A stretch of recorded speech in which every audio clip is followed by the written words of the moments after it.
Vous voulez faire une demande? Allez-y. C'est une demande, Monsieur le Président, que je viens. Allez-y avec la demande, s'il vous plaît. D'accord. Ne tergiversez Alors, pas. Monsieur le Président, j'ai écouté avec intérêt depuis la première déposition de M. Youssouf Touré ici, à cette barre, concernant les événements du 28 septembre. Et les questions différentes, respectivement, à lui poser, les différentes réponses qu'il a données. Monsieur le Président, je m'en vais dire à ce niveau que M. Youssouf Touré, par rapport à la défense du colonel Abdoulaye Chérif Diaby, j'émets un doute quant à la capacité de ses facultés mentales. S'il vous plaît, allez-y. S'il vous plaît. Monsieur le Président. S'il vous plaît, laissez-moi parler. Ça fait la deuxième fois. Tout ce que M. Youssouf Touré, qui comparaît ici en tant que témoin, est en train de dire, c'est au tribunal d'apprécier. D'accord. Si vous avez des suggestions à faire, attendez dans votre plaidoirie. Dans votre plaidoirie, bien sûr, vous aurez tout le temps de dire tout ce que vous avez sur les déclarations du témoin. Mais pour le moment, c'est la phase des questions. Vous avez une demande, je vous laisse faire la demande. Allez-y directement avec votre demande. D'accord. Comme il a dit ainsi, Monsieur le Président, sur le fondement des dispositions des articles 258, 259, 260 et suivants du Code de procédure pénale, avec votre permission, je m'en vais faire lecture du premier article. Bien.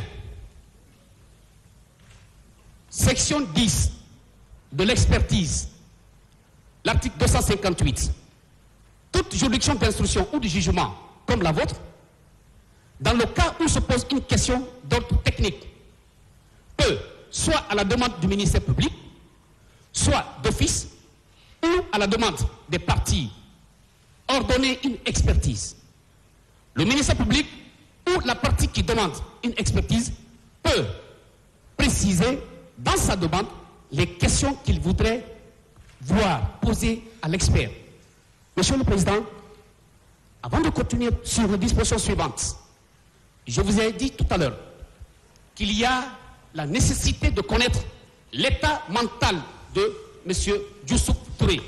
Et puisque votre juridiction, les parties ici présentes, en l'occurrence le parquet, les parties civiles, la défense, ne sont pas des experts en la matière pour apprécier l'état de santé mentale de Youssouf Touré. Il faut un expert. Et puisque c'est vous qui avez l'impérium, la possibilité de désigner un expert en la matière, nous estimons, en tout cas, pour la défense du colonel Diaby, en tout cas, pour les questions qui pourront être posées à Youssouf Touré, je souhaite que cette question technique soit réglée par une décision avant dit droit, commettre un expert pour connaître l'état de santé mentale de Youssouf Touré, pour des raisons très simples.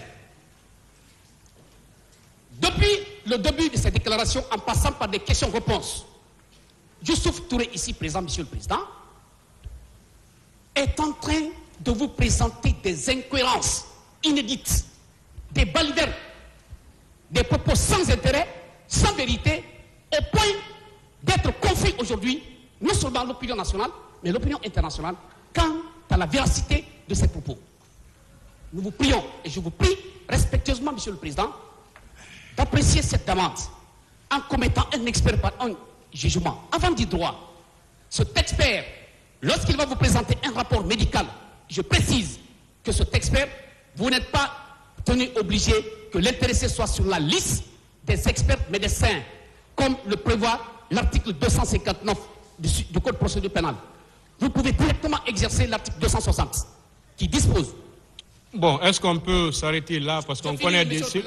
On connaît des... S'il vous plaît. Je finis, s'il vous plaît, avec votre permission. Nous connaissons déjà votre demande. Oui, mais c'est important de le préciser. L'article 260. D'abord, 259, les experts sont choisis parmi les personnes physiques ou morales qui figurent sur la liste nationale dressée par la Cour suprême ou sur une liste ou sur une des listes dressées par les cours d'appel. Ils sont choisis sur des listes dressées par la Cour d'appel, le procureur général entendu. L'article 260, à titre exceptionnelles, comme ça peut être le cas, les juridictions peuvent, par décision motivée, choisir des experts ne figurant sur aucune de ces listes. Les modalités d'inscription sur ces listes et de radiation sont fixées par arrêté du ministre de la Justice. Monsieur le Président, votre décision quant à la situation mentale de Youssouf Touré s'avère nécessaire. En tout cas, à mon point de vue, c'est une demande imparable. Votre juridiction, je vous la soumets avec humilité, avec respect et avec confiance. En attendant cet examen de cette demande, je m'abstiendrai à poser des questions à Youssouf Touré que je qualifie d'un incapable. Merci, Monsieur le Président. Monsieur Touré, asseyez-vous. Ministère public, sur la demande, si vous avez quelque chose à dire.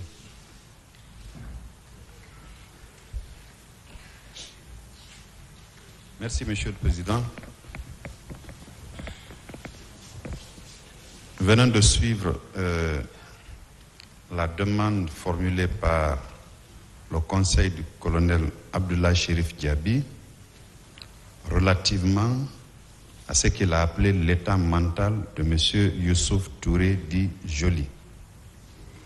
En demandant à votre juridiction de commettre un expert à l'effet d'examiner l'état mental de M. Youssouf Touré, et ce, sur les fondements des dispositions des articles 258 d'abord, 259 et 260. Dans son développement, Monsieur le Président, ce que j'ai retenu, c'est que les déclarations de M. Youssouf Touré, à ses yeux, sont incohérentes. Donc, du début de sa narration jusque-là, ces déclarations, au dire du Conseil, sont incohérentes. Monsieur le Président, cette déclaration, cette demande est sans objet. Elle est sans objet parce que, comme vous le rappelez à tout moment, les questions, c'est nous les partis qui les posons, mais les réponses sont pour le tribunal. Il aurait fallu à l'avocat concerné d'attendre lors de sa plaidoirie pour vous dire que tout ce que M. Youssouf Touré dit Joly a fait ici est sans objet. Mieux, Monsieur le Président, le témoin qui comparaît n'a à date manifesté aucun signe, je m'excuse, de démence pour arriver à la conclusion que c'est un aliéné mental pour lequel votre juridiction devait commettre un expert à l'effet d'examiner son état psychique afin de voir la quintessence de ce qu'il nous dit par rapport aux faits pour lesquels les accusés comparaissent à la barre de votre tribunal. Donc, Monsieur le Président, j'ai dit que la question est sans objet et la conséquence que nous voudrions que vous tirez, c'est de la rejeter purement et simplement et vous ordonner la continuation de la déposition du témoin qui comparaît à la barre de votre tribunal. Je vous remercie. Partie civile.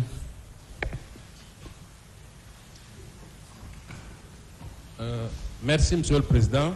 Je crois que la panique s'est emparée de la défense du colonel. Mais qu'à cela ne tienne, Monsieur le Président, d'abord, l'article qu'il a cité, c'est une faculté. Ça, c'est le premier point à relever. Deuxièmement, Monsieur le Président, en tout cas, de notre point de vue, M. Touré n'a manifesté aucun trouble ici. Il n'a insulté personne, il ne s'est pas trompé les différentes portes pour accéder à cette salle. Et c'est un père de famille qui a une famille.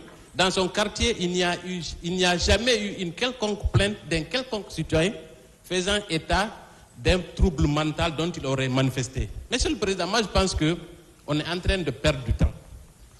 Et parler d'incohérence, peut-être c'est à son niveau.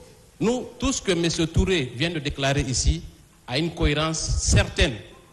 Son récit ne souffre d'aucune ambiguïté. Maintenant, si ce récit-là embête la défense du colonel, mais cela ne nous intéresse pas. Monsieur le Président, cette demande est sans objet et n'a aucun aspect, ne peut apporter aucun élément dans ce débat. C'est pourquoi nous sollicitons respectueusement qu'il vous plaise rejeter cette demande et surtout continuer l'audition de M. Youssouf Touré à cette barre qui a apporté tellement d'éléments à cette affaire que nous nous réjouissons. Je vous remercie, Monsieur le Président. Le tribunal va délibérer.